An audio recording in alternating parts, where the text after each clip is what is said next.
So, when you think sports car, you probably don't think economical car too.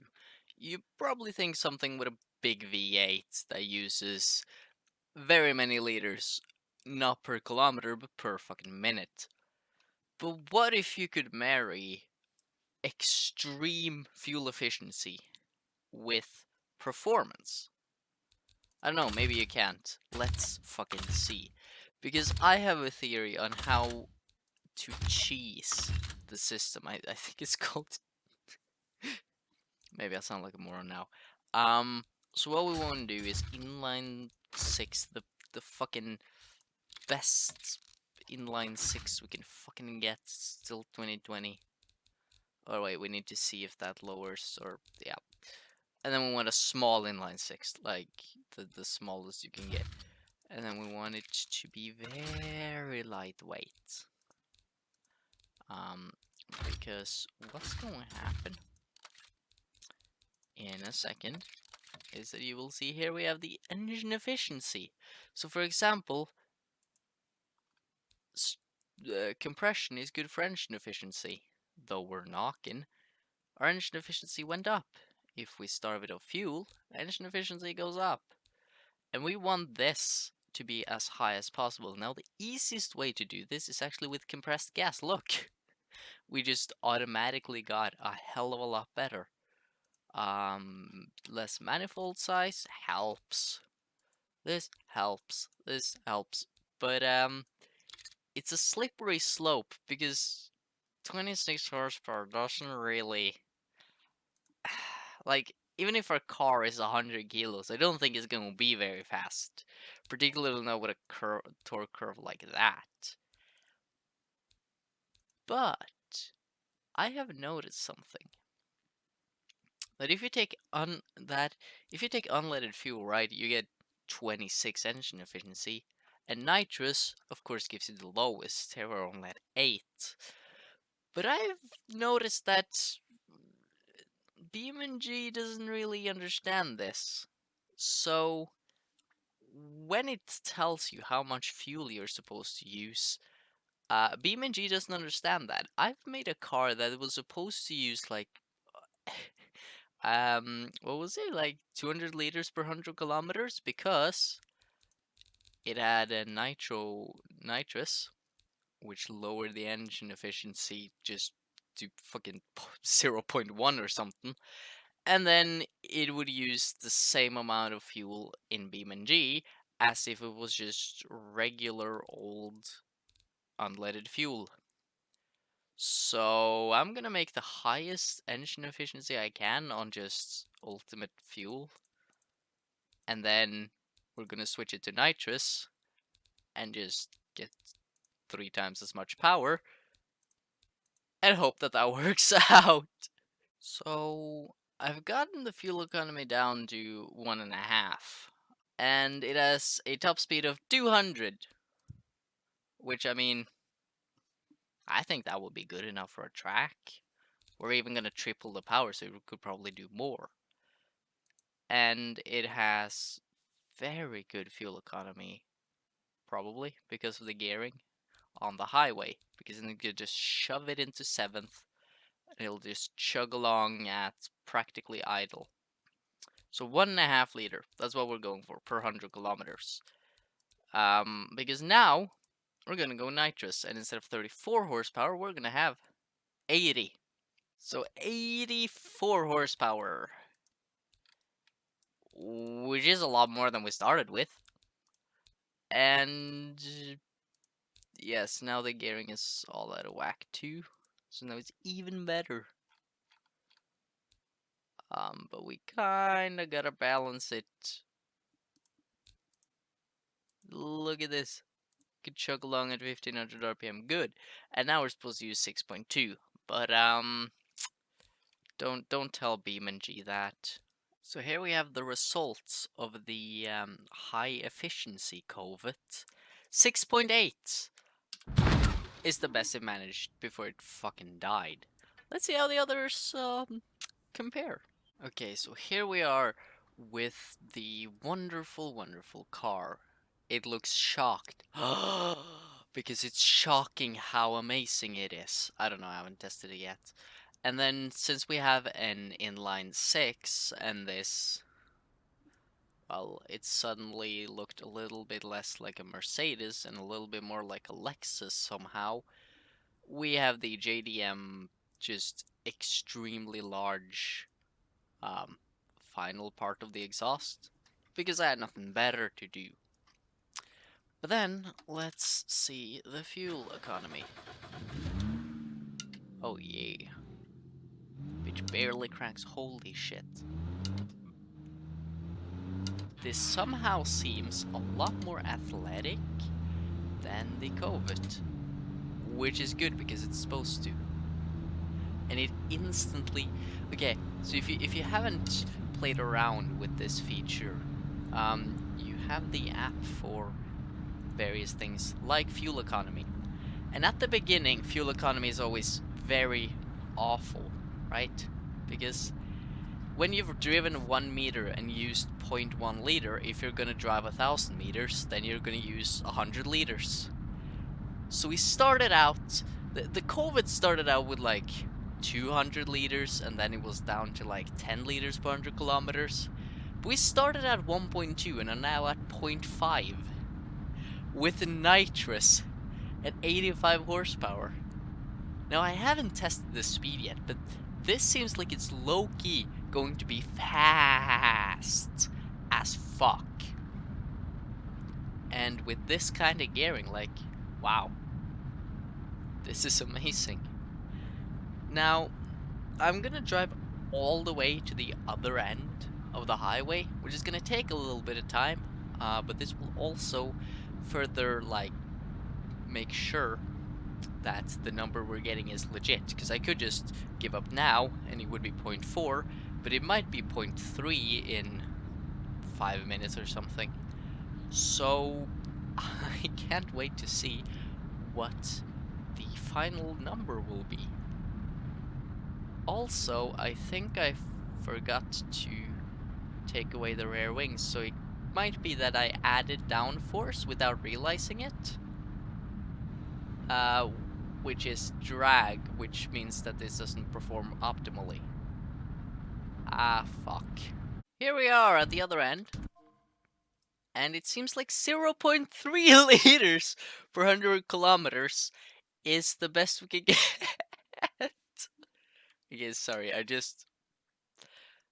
made the car seem kind of shocked.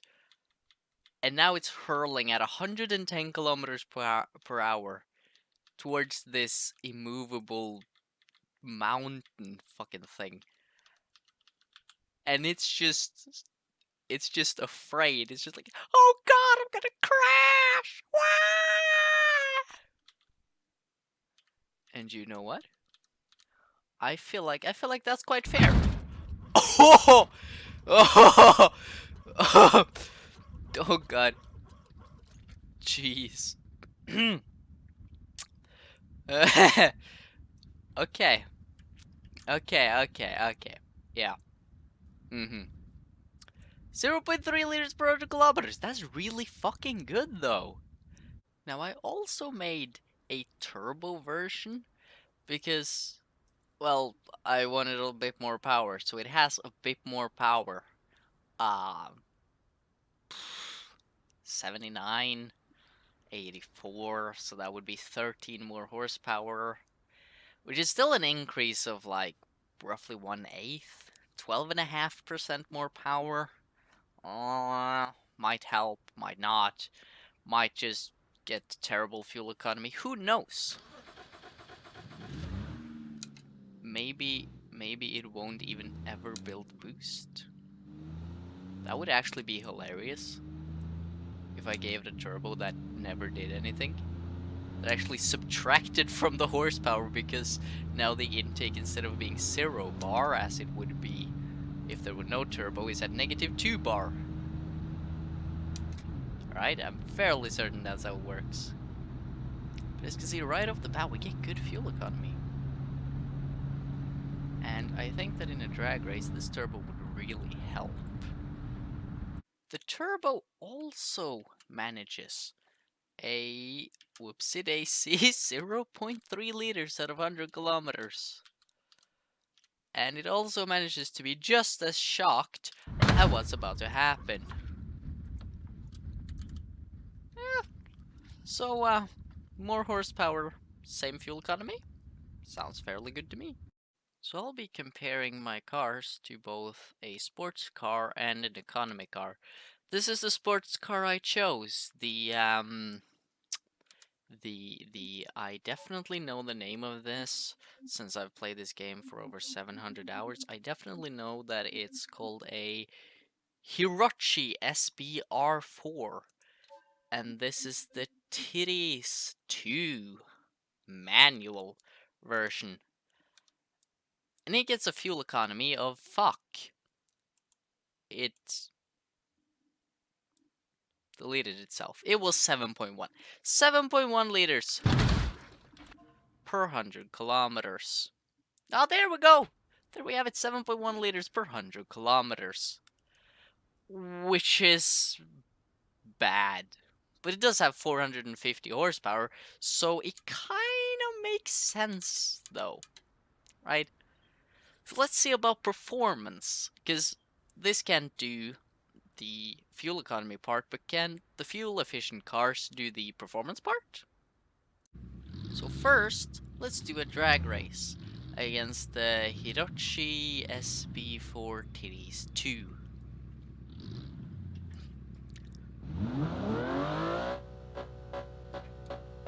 Come on. Remember, it has 454 horsepower and we have 84. Bruh, motherfucker over there uses like 70 hours to get in line. We have rear wheel drive. He's got all wheel drive.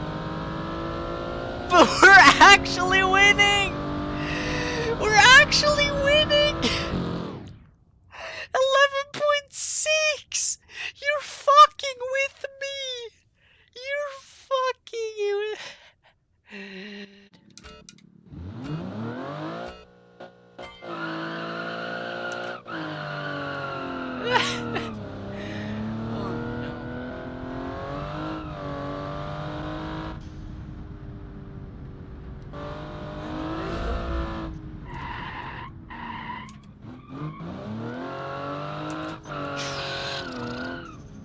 Oh, you gotta adapt everything you know about driving in order to not die.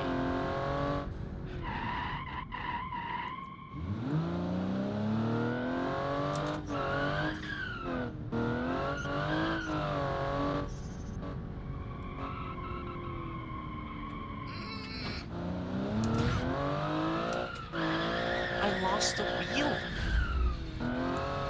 You're fucking with me.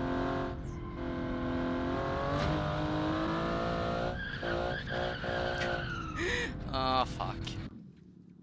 This isn't as easy to drive.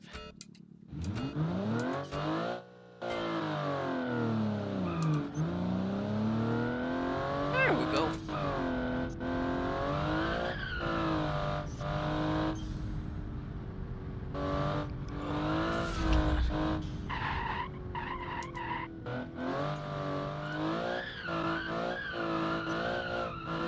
There we go.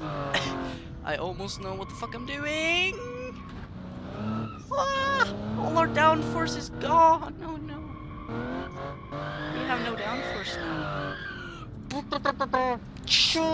Oy, oy, oy.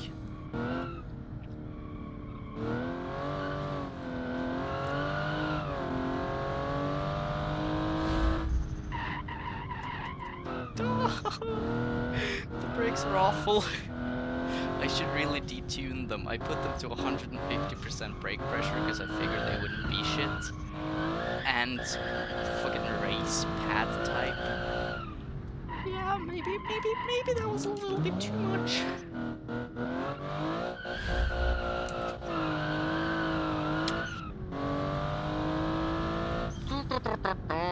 This is difficult.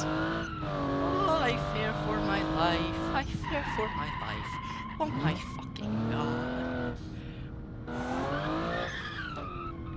That was so Oh, I stared way too much there. Oh, this isn't fun. You know what, game? I used the clutch so you can suck a dick. Oh my fucking god. Yes, yes. Oh, I'm just gonna pull it together. I'm just gonna keep it together a little bit more.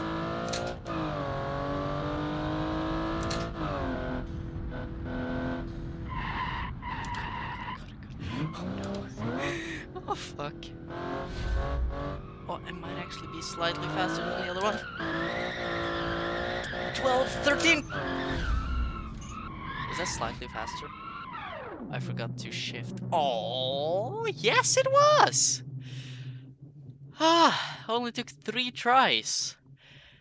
God fucking damn it.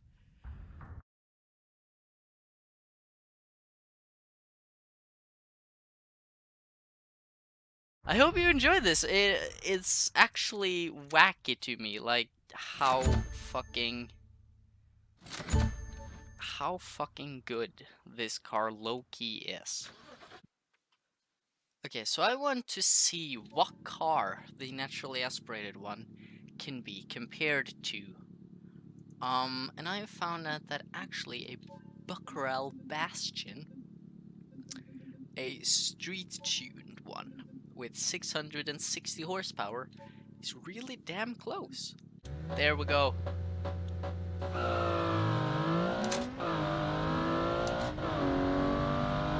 Well, this is kind of embarrassing. I said that they were close, but not really.